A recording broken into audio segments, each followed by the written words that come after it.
This is breaking news from the Las Vegas Review-Journal, sponsored by Michael Gaughan's South Point Hotel, Casino, and Spa. I think Tom and Brandon have done a great job of putting that team together, and the depth of their roster has really been, challenged, and they've used a lot of people, and they've gone in there and played good football. So it's kind of I don't say it's a completely different team, but there's definitely some changes from the first time we played them 3 months ago to now, and so a lot of our focus is going to be on just getting familiar with the people that we're going to be lined up against, which is a little different than the first game. So explosive team, all three phases, excellent in the kicking game. As good a punters we're going to see. Have used three kickers and don't miss any kicks. Carter's a dangerous returner. Offensively, obviously, where do you want to start? Herbert, excellent. Continues to do it at a high level, and I'm talking about basically everything in terms of quarterback play.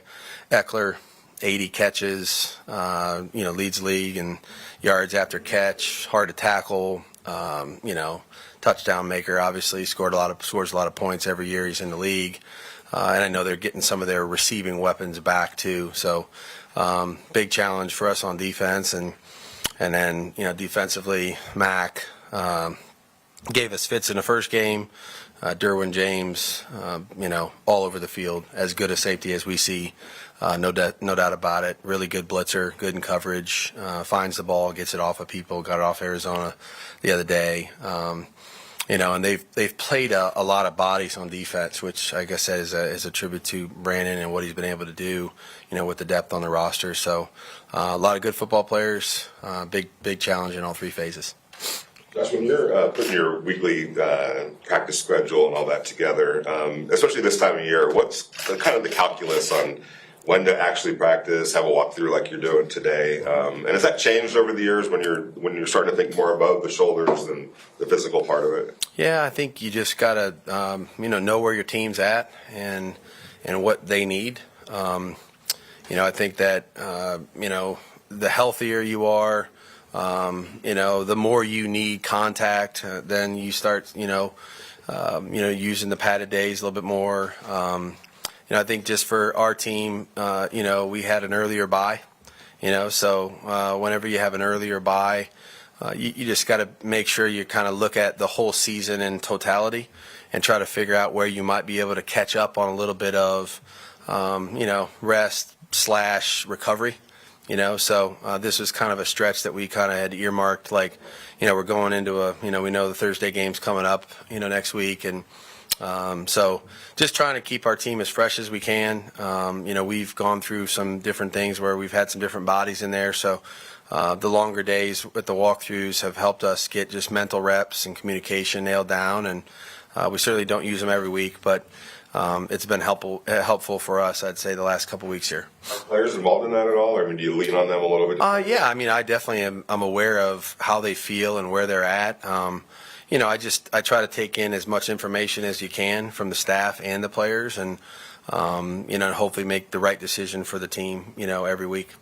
Josh, in the process of rebuilding a culture and rebuilding a franchise, how important is it to teach guys that each week they compete against themselves? It has nothing to do with the opponent, because in the past, this franchise has a tendency to play up to teams and down to teams. Yeah. We're always seeking our own best performance, and we talked a lot about, this morning we watched the Seattle stuff and tried to, get that cleared up, and we learned a lot from it. And the reason we're doing that is because we're seeking progress, and so I think when you're consistently trying to do that, I think that you keep the focus on, your play and how well you're doing and what you can do better. And, hopefully that's where it stays, because obviously we're going to reach our best results when every player is playing at the best level that he can. And so we'll continue to try to do that every week, and not necessarily worry about, look, they're all good. And in my mind, every opponent we play is different. Every opponent we play presents significant challenges in different ways. And this one happens to be a division opponent. So we're definitely focused on what we can do better, and obviously trying to get familiar with the team we're playing this week. So obviously traits with quarterbacks who have fourth quarter drives or game-winning drives and the obvious traits. What are some intangibles that we would not see that you would know in guys like that who are good at things like that? You're talking about just quarterbacks in general? I mean, obviously being around good people helps. Yeah. Are there intangibles with guys like that? Yeah, I mean, I think, you have to be able to, it takes mental toughness. It takes, I'd say, supreme focus on, where you're at in the game and what you need to do. Understanding how the game is being played, because some games, some games quarterbacks can hold the ball longer. Sometimes they might need to get out of their hands a little quicker, depending on how the rush has been. Knowing your own personnel, knowing how the defense is playing you, where you might be able to attack and who to go to with the football. I just think there's a poise and an understanding of where you're at in time and space, that allows those people to really slow their heartbeat down and perform their best at the very end under the most pressure, and block out crowd noise, block out all the other stuff that's going on, and just focus on trying to make one good play after another. And the guys that do it the best seem to be able to do that week after week, So, Herbert's obviously in that category. We've seen him do it a number of times. They've trailed in a lot of games this year, and he's brought them back, and nobody's done that more in the last few years than he has. Josh, a couple weeks ago in Denver, afterwards, Josh Jacobs said that he felt like they were loading the box in some crucial situations, and he went to Devontae and the receiver and said, hey, there's going to be some opportunities for you. Then last week, it was kind of the exact opposite. We heard multiple guys say that they were doubling Devontae to open up Josh.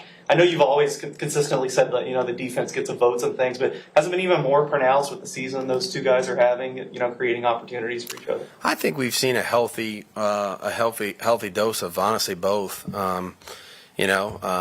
Look, I don't think any defensive coordinator or coach anymore just stays in one thing, for too long, because I think if that happens, hopefully, you're good enough to adjust to it and make some plays.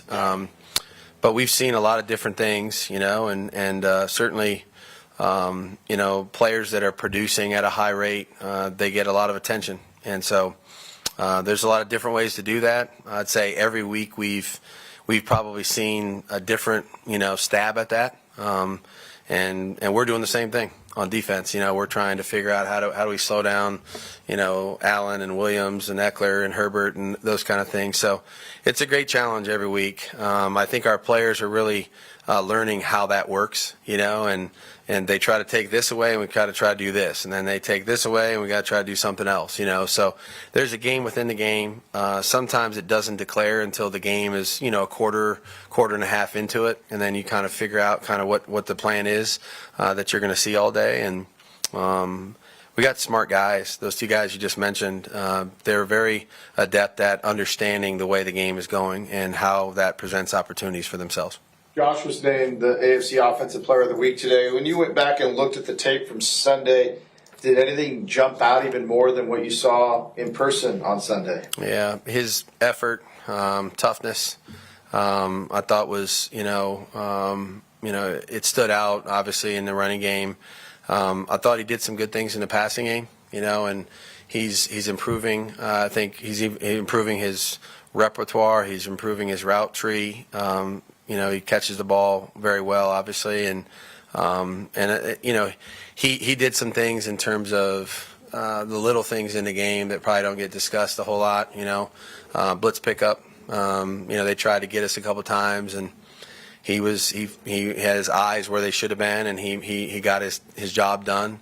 Thought he did a great job on the flea flicker, of hanging in there, and we call it. He took one for the team. So when he tossed it back to Derek, obviously he got walloped pretty good.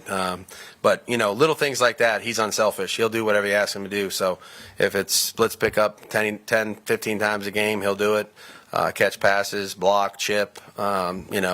It doesn't make any difference to him. He just wants to win. So I think that's the greatest trait he has is whatever you ask him to do, if it can help the team win, he's all in. From the question about Josh, he obviously played through injury on Sunday, and I think he said toward the end of the game he kind of aggravated it a little bit. It's been reported he may not practice that much this week. Are you guys just kind of being cautious about those soft tissue? You had a few soft tissue injuries this year. Yeah. Just kind of reaching caution. I don't know where the report came from. I obviously you didn't hear it from me. So I'm eager to see this week go. And like I said, I'm hopeful that we'll have a full group out there. But I mean, look, this time of the year, you guys know. I mean, we're closing in on December here, and I don't know that there's any player in the locker room that doesn't feel like he's got something. You know what I mean? And so that's what makes these guys great. Is they fight through a lot of stuff, and they spend a lot of time and effort to get themselves ready to go every week. And he's obviously at the top of the chart in terms of what he does. So I'm expecting us to have a shot to have a full group here. Coach Anthony Avery got placed on injury reserve. What went into the decision for you and your coaching staff to elevate Tyler Hall off the past 2 games to the active roster? Yeah, I just felt like it was the right. I mean, at this point, with AA going down again, Tyler's been up a couple times. It just, rather than keep him on the practice squad and elevate him again, I think he's done enough to earn the right to be on the roster, and he's played in the last few games, and that would be the intention going forward. So, credit him and what he's been able to do, and just like the way he's competed and played, and we'll expect the same from him this week. Do you feel Chandler Jones kind of turned a corner last week? It seemed like he kind of jumped out on some plays, and I guess how important is he to have that kind of production for your defense to succeed? You guys have heard me say it all year. I think Chandler's definitely done a lot of good things all year long. It's just the one number everybody wants to point to all the time, and I get it. I understand that. But I think he's been disruptive. I think he's played very well in the running game. He's played with great effort and toughness. It's been huge for our overall group as a whole. We've been out there every game, every day. So, I think Chan's performance, mirrors some of the ones that he's had recently. He's been disruptive, created some issues for other people to make plays. And look, I mean, it's this time of the year. It's like we need everybody to play their best. You know what I mean? So I think Chandler's definitely trying to do that every week, and I think that's what our group is going to try to do. Any update on Andrew Billings and then Nate Hobbs? Do you expect him to practice at all this week? I'm hopeful that Nate will be, like I said, that was the intent last week, but he fell ill, so Nate's feeling better, and hopefully that will take form here this week. And AB seems to be heading in the right direction too. So again, we probably won't know a whole lot on some of these guys until at least tomorrow, based on what we're doing today and how we're going to kind of go through this day today. But I think, like I said, I think we have a lot of guys headed in the right direction. Andrew Billings, Bilal Nichols, their presence seems to be felt a lot these last few weeks. Mm-hmm. Is it almost as easy as saying that bringing in Jerry Tillery and what he's brought to the table has kind of completed that group as sort of a sum of the parts type of? I think he's complemented them. I don't know if completed is the word I would use there, but I think Jerry's obviously complimented them. I thought Kyle Pico stepped up and made some plays in there too. The fresher those guys are, the better they play, and, I thought they made some impactful plays in the running game. I thought they made some impactful plays in the pass rush, so, there's nothing that you like more as a coach than fresh defensive linemen. So, the fresher we can keep them, the better they play, so, I think that group has, like I said, been complimented with Jerry's presence and what he does. And we're hopeful that we're going to continue to get better, because we've only really been together for a few weeks now. They were out for the foreseeable future. How helpful could it be having Haas back, given his versatility to play inside? Yeah, I mean, important. Nate's a good player, period. So it's been great to have Nate with Anthony, and now that Anthony has an injury, I think it's the same thing. But getting Nate back, a player of his caliber and toughness and energy and the way he plays and competes. So I'm excited to have an opportunity to hopefully get him back this week, and I know he is too. Coach, you mentioned Tyler Hall a little bit, but I wanted to get more of a take on what you've really seen from him that stood out to you that you think can really be an asset to the defense. Yeah, he's really, nothing's been too big for him, and it starts with communication and working with the other guys in the secondary and the linebacking core and making sure that you're where you're supposed to be. And I think he's done a decent job of that. That stood out, even before we elevated him. He understands the game plan. He understands his role, what we're asking him to do.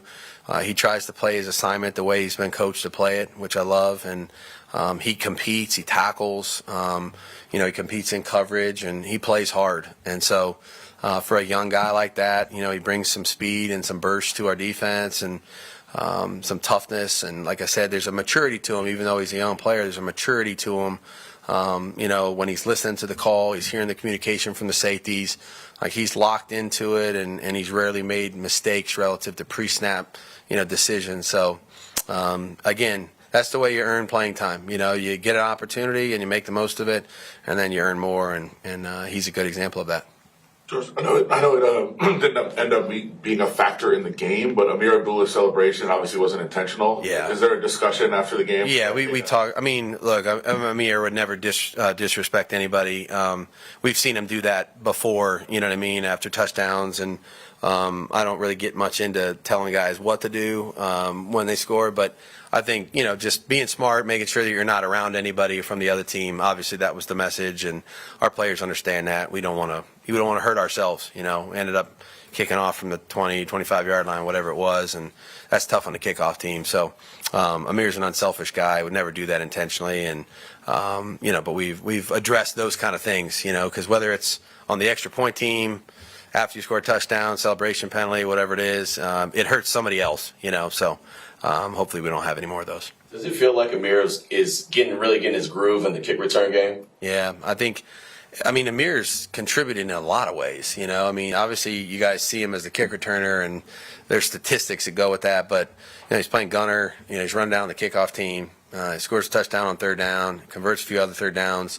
Playing a little bit more of a role on offense. You know, as the season has gone on. So great teammate, unselfish.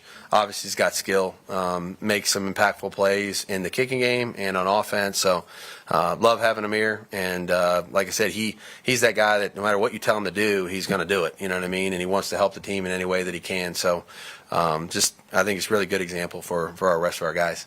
Josh, I know you're focused on this week and it's a week away, but Darren and Hunter next week will be eligible. Or do you think they're close enough to start thinking about that next week? I think it's definitely close enough. It's just, you know, I'd say timing and the fact that, you know, that week is what it is. You know, we'll have to make a decision here I'd say we'll have to factor in a lot of things here, you know, because it's hard to, you know, sometimes it's hard to play guys that haven't had any chance to practice. You know what I mean? It's the same thing we did with Hobbs last week. It's hard to say he's going to play and hasn't practiced in a month and a half. So I think you don't want to do the disservice to the player. So yeah, they're getting closer, no doubt. They're working really hard to get back as soon as they can, and we're aware of the clock, and we'll have to make a smart decision when that time comes.